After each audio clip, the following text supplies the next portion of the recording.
very much. Ever so sorry, going to have to stop it there. We've got Jason Nolan from the Department of Health and Social Care. He's been patiently waiting to give his presentation on MedTech Compass. If you have any questions for Trudy and Stella, I can give you their emails at the end, but we'll certainly invite you back to do another presentation. Thank you very much. So, Jason, where are you? Show yourself. Oh, Are you there? Can't I am see you. indeed. Can you hear me okay? Can you see me? No, can't see you. Oh, yes, there you are. Yeah. Brilliant. Brilliant. Cool. I'll kick off. Thanks very much for having me. Brilliant. My name's Jason Nolan. Yeah, I'm from DHSC and I'm a grade 7 lead on the MedTech Compass project. Could I just check with a quick show of hands who's heard of Compass before? A few hands going up. Yeah, a few. Brilliant. Cool. So yeah, so it seems like maybe the majority, maybe half haven't. Cool. So maybe start from the ground up. I'll just share my screen to sort of share some slides, and I'll sort of whiz through these to allow for some discussion. Brilliant. Fantastic. You should be able to see these slides. Go from the beginning. Great. And I'll just minimize you guys. So I'll whiz through and then I'll stop for some questions at the end.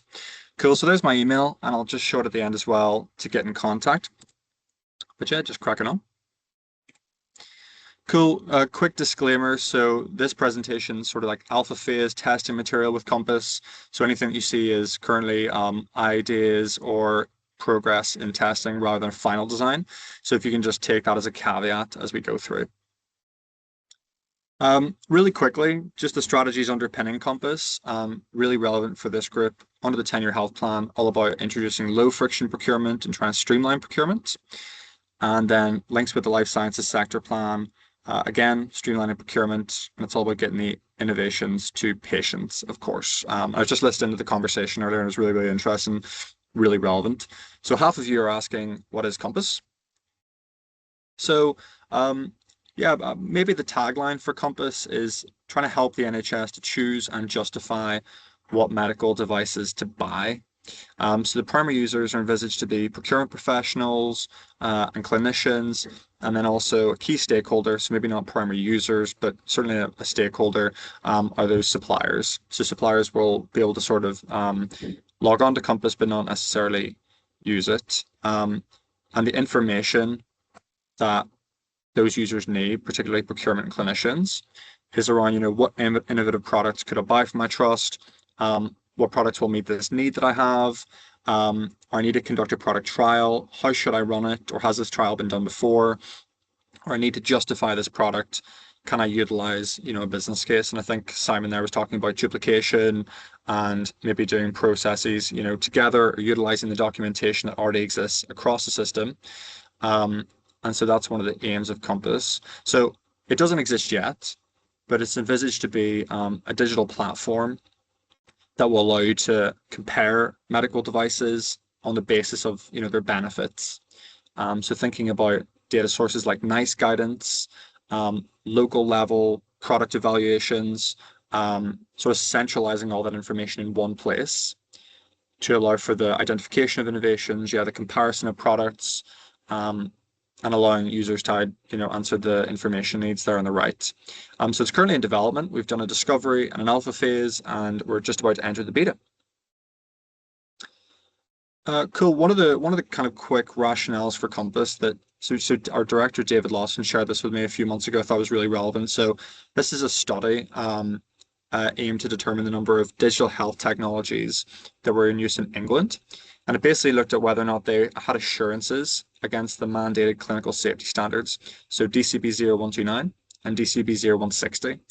Pretty large sample size and pretty surprising findings, with just over 70% having no documented assurance. So the idea is that Compass is going to be the mechanism to centralize evaluative data. So we talked about some examples like NICE guidance, but also these assurances. So maybe when those sort of assurances are done, centralizing them in one place. There's currently work in NHS England to sort of shift that DTAC risk assessment towards an accreditation. So any sort of accreditations that will allow people to choose and justify medical devices, centralizing this all in one place. So it's really trying to give information to the market. Cool. So that's just one sort of example of the rationale. So a little bit about the aims and the problem statements of Compass. So the first ambition is to basically centralize validated evidence from trusted sources. So I think NICE is a great example. You've also got plenty of other sources like the HINS, there's sort of health economic assessments. There was a discussion there about sort of sustainability and wider value-based healthcare. So that's really what Compass is seeking to do, is be one of the delivery mechanisms for value-based healthcare and value-based procurement by giving information to the market from trusted sources.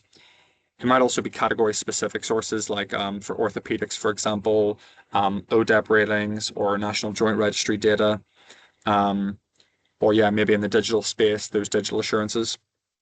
And the associated problem here is what we're calling a lack of passporting and a duplication of effort. So all this fantastic information exists across the system, but it's not brought together in one place, particularly that evidence which is generated at the local trust level, like product evaluations.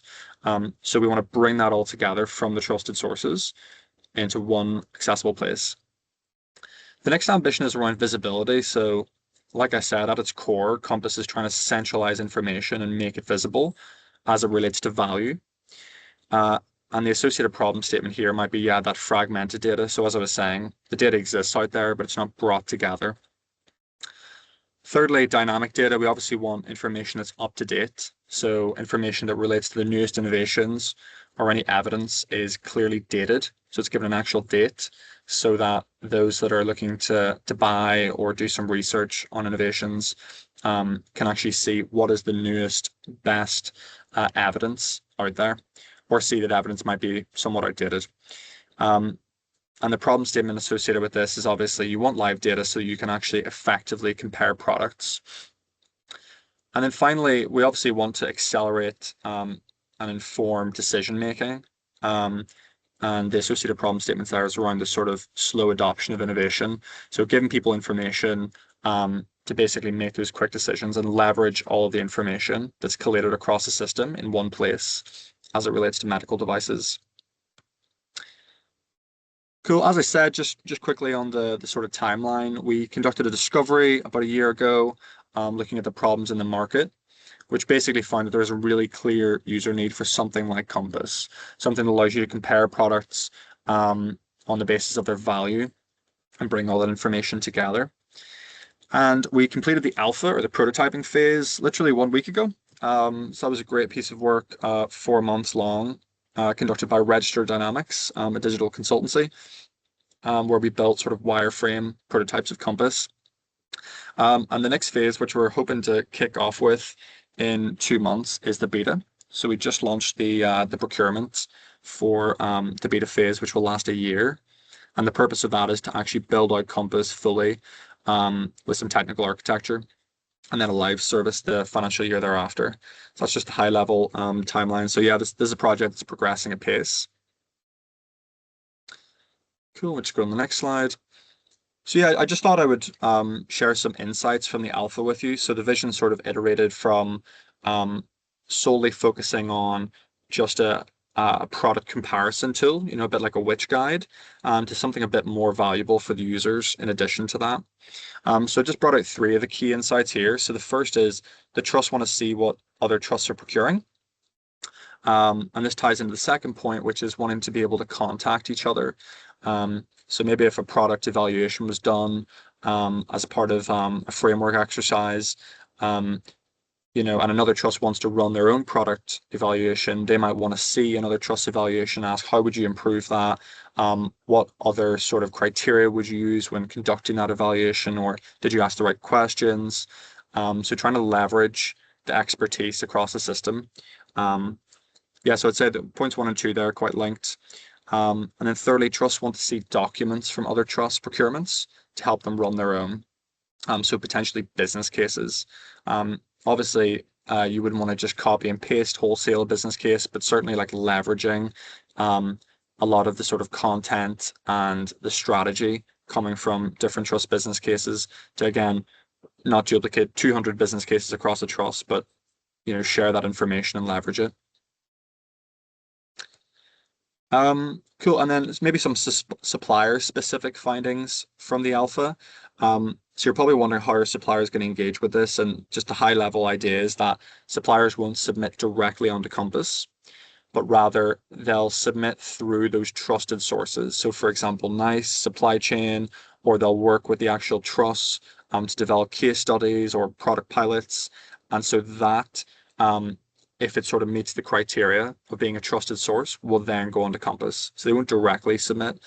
But just to touch on these 3 points, firstly, suppliers can view evidence relating to their products. So we took some legal advice, and it's important to allow suppliers to see what is being shown on Compass as it relates to their products.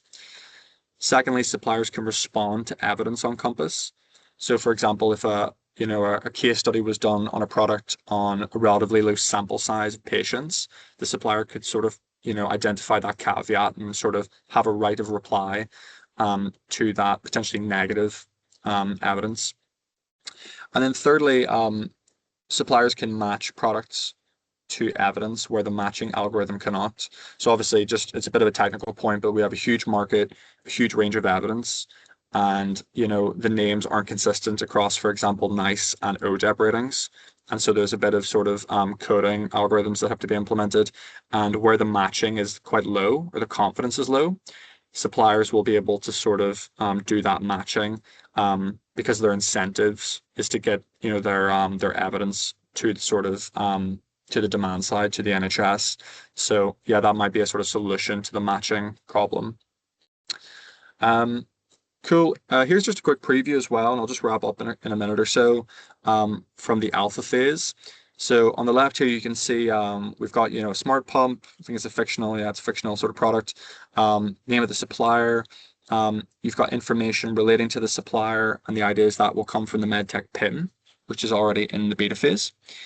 And you've got an idea about the number of trusts that have sort of evaluated this product. In the middle there, you've got an example of an evaluation. So you can see how long was this evaluation. You can see who did it, and you've got a link to the full sort of product evaluation report. You've also got contact information, so an email and a phone number to allow for that peer-to-peer discussion, and then some technical specifications, which might come again from the MedTech PIM, which will have your sort of basic product information, and then Compass will add on that evaluative trusted sources of data on top of that. So it's a bit of a preview. Cool. So I'll just cover the next steps, and then we'll open up to sort of questions. As I said, we've just sort of passed the alpha phase and got a green rating from the government digital service assessment, which is great. And as I said, we're progressing to invitation to tender for the beta phase. And the beta is likely to start in just a couple of months and last for 12. And so I popped my email up there. So it'd be great to get any contacts to sort of reach out. And just before this meeting, I sort of threw together a slide in terms of how we'll actually be engaging, procurement professionals and clinicians this next phase. And so essentially the plan for the private beta, maybe taking a step back, for the private beta, we basically need to show that Compass, through a small number of trials, actually adds value. And so what we need to do is find 1 to 3 procurements to actually trial Compass with. And so these procurements need to sort of obviously relate to a medical device, because Compass only relates to medtech. And the procurements need to generate trust level evidence, for example, case studies, product evaluations, business cases. They generally need to be high enough stakes that users are likely to engage with them. So maybe not your consumables, but for higher value procurements. And essentially, we're going to put together a bit of a questionnaire and share with this forum, and also the ICS procurements leads. And if you have any other suggestions for relevant forums to get in touch with procurement professionals or clinicians that would be relevant, please do reach out. But yeah, we're basically going to put together a bit of a structured questionnaire which outlines the above bullet points in a bit more detail, what we're actually looking for and when. But that's the general idea for the beta, to actually show that it has value. Yeah, and I think that's us. Brilliant. So I might go back a slide just so my email's up there, and I'll pause there for any questions. Barbara's straight in, so maybe pass over to yourself, Barbara. Hi, Jason. Thank you. And yeah, thank you very much for your presentation. I know Compass because we were part of the alpha testing stage. Great. My question is, in this beta testing stage, are you going to approach the trusts that actually tested your alpha stage? Or do we still need to reach out to you to do this beta testing phase? Because I think it was great. We really like the functionality of what you're trying to build, and I think it will help us greatly.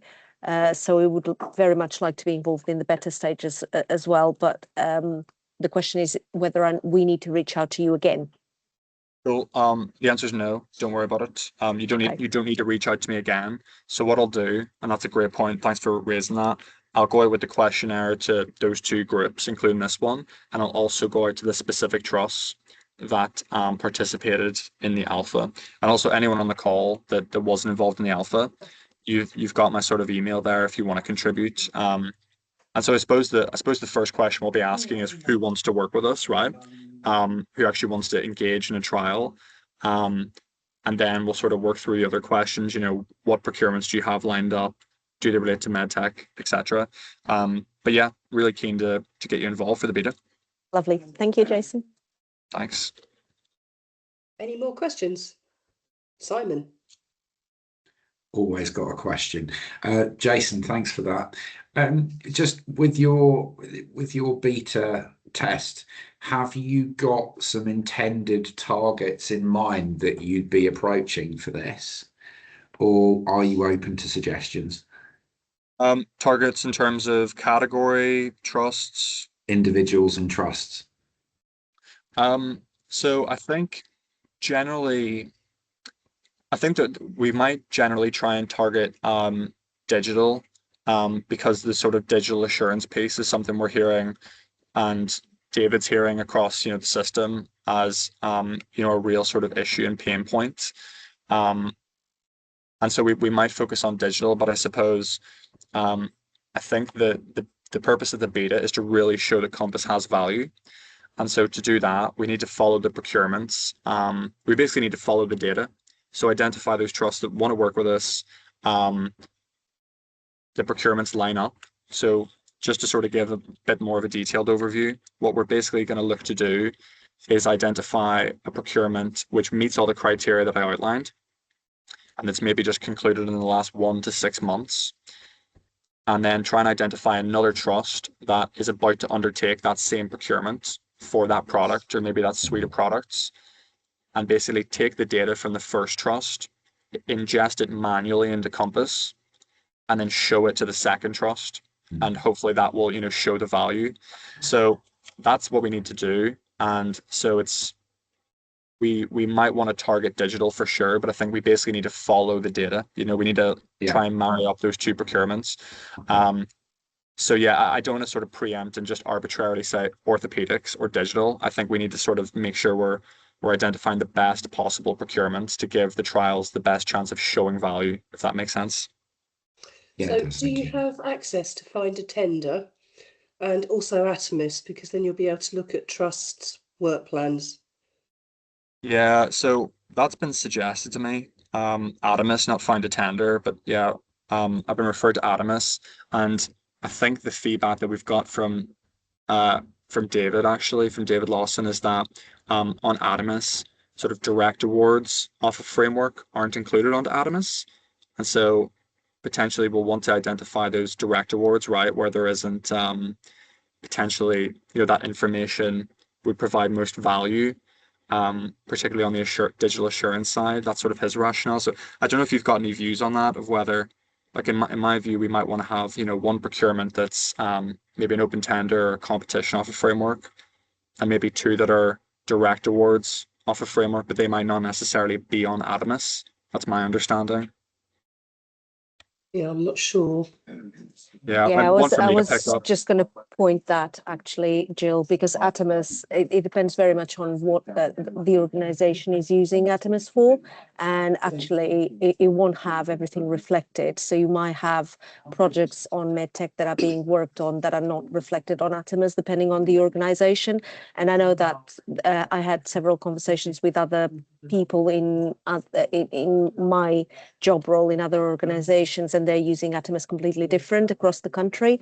So I would just be very mindful of that when we're trying to extract our information from one platform. I think it'll be probably much better used to have the trust reach out to you, or you reaching out to the trust to see what they have in their work plan. Yeah, just from my perspective, from what my conversations are in that space. Sure. Thanks so much for that, Barbara. Any other questions?